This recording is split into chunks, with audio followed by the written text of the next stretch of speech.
ఈ రోజుల్లో ఇంట్లో కరెంట్ లేకపోతే ఎలా ఉంటుందో ఇంటర్నెట్ లేకపోయినా కూడా అలాగే ఉంటుంది. వైఫై లేకపోతే ఆఫీస్ ఆగిపోతుంది, క్లాస్ మిస్ అవుతుంది, పిల్లలు మొబైల్లో వర్క్ చేయలేరు. 2016-17 మధ్య కాలంలో ఆంధ్రప్రదేశ్ లో ఫైబర్ నెట్ అనే ఒక అద్భుతమైన ప్రాజెక్ట్ ఆలోచనతో చంద్రబాబు నాయుడు ముందుకొచ్చారు. ఒక టార్గెట్ గ్రామాల దాకా ఇంటర్నెట్ చేర్చాలి, పల్లెల్లో కూడా ఫైబర్ కనెక్షన్స్ ఉండాలి, అలాగే పేదలకు కూడా డిజిటల్ వనరులు అందాలి. ఇది స్వంత నిధులతో కాకుండా భారత నెట్ ప్రాజెక్ట్ కింద కేంద్రం నుంచి సహాయం తీసుకుని బహుళ అంతర్జాతీయ సంస్థల సహకారంతో రూపొందించిన ఒక కార్యక్రమం. ఇది చాలా విజనరీ ప్రాజెక్టు. మొదట కేవలం 15 MBPS కే ఇంటర్నెట్ తో HD ఛానళ్లతో టీవీ ఒకే ఫైబర్ ద్వారా ఫోను, నెట్, టీవీ అందించాలన్నది లక్ష్యం. ఈ స్కీమ్ పేరే ఏపీ ఫైబర్ నెట్. పల్లె వరకు ఈ ప్రాజెక్టు విజయవంతం అయితే దేశంలోనే గ్రామాలకు గిగానెట్ అందించిన మొదటి రాష్ట్రంగా ఏపీ నిలబడేది. అయితే ఇప్పుడు ప్రశ్న కూడా అదే, ఈ ఫైబర్ నెట్ ఇప్పుడు ఎక్కడుంది, నిజంగా మనకు కనెక్ట్ అయిందా అనేది.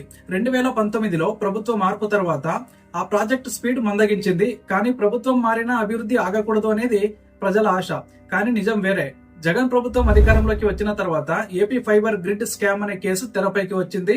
సిఐడి నమోదు చేసిన కేసుల్లో అప్పటి టిట్కో చైర్మన్లు, IAS అధికారులు, ఆంధ్ర ఫైబర్ నెట్ మేనేజర్లు, పలువురు కాంట్రాక్టర్లపై అవినీతి ఆరోపణలు నమోదయ్యాయి. అనుమతులు లేకుండా టెండర్లు ఇచ్చారన్నది ప్రభుత్వం ఆరోపణ.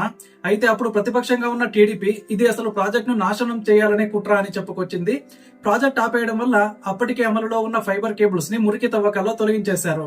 తక్కువ బడ్జెట్ తో 100 గ్రామాల్లో ఉన్న కనెక్షన్లు పనిచేయకుండా పోయాయి.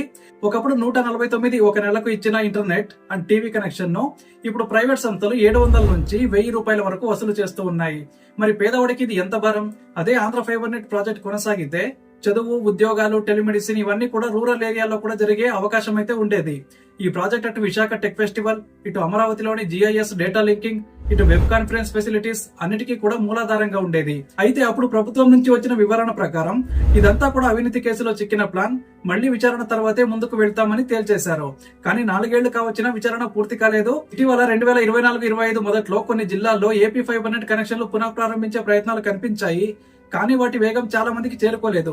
ఇప్పుడు గ్రామంలో వృద్ధులు కుర్చీలో కూర్చుని మనవరాలకు వీడియో కాల్ చేయాలంటే ప్రైవేట్ నెట్ కావాలి. పెద్దవాళ్ల కోసం కాదు ఇది స్కీమ్. మట్టిలో మనిషికి ఇంటర్నెట్ ఇచ్చే ప్లాన్ ఇది.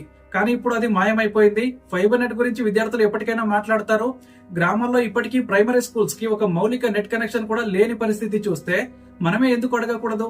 ఈ స్కీమ్ ను మళ్ళీ ఎందుకు ప్రారంభించకూడదు అనిపిస్తుంది. చంద్రబాబు గారు విజనరీగా ప్రారంభించిన ఫైబర్ నెట్ స్కీమ్ కి జగన్ గారి ప్రభుత్వం విధించిన బ్రేక్ మధ్య డిజిటల్ అభివృద్ధి కూడా ఆగిపోయింది. ఇప్పుడు పునః ప్రారంభించాలంటే ప్రజల గొంతే మారాలి, ప్రజల ఒత్తిడే ప్రభుత్వాన్ని ముందుకు నడిపించాలి. ఇది కేవలం ఒక ఇంటర్నెట్ ప్లాన్ కాదని గుర్తించాలి. ఇది భవిష్యత్తు రంగంలో అన్ని రూరల్ ఇన్నోవేషన్స్ కి పునాది. ఇప్పటికైనా ఈ ప్రాజెక్టు పునర్నిర్మాణం జరగకపోతే అభివృద్ధి అనే మాటలోనే వాస్తవికత కోల్పోతుంది. మీకేమనిపిస్తుందో కామెంట్ చేయండి. అలాగే మన ఛానల్ ను సబ్స్క్రైబ్ చేసుకోండి.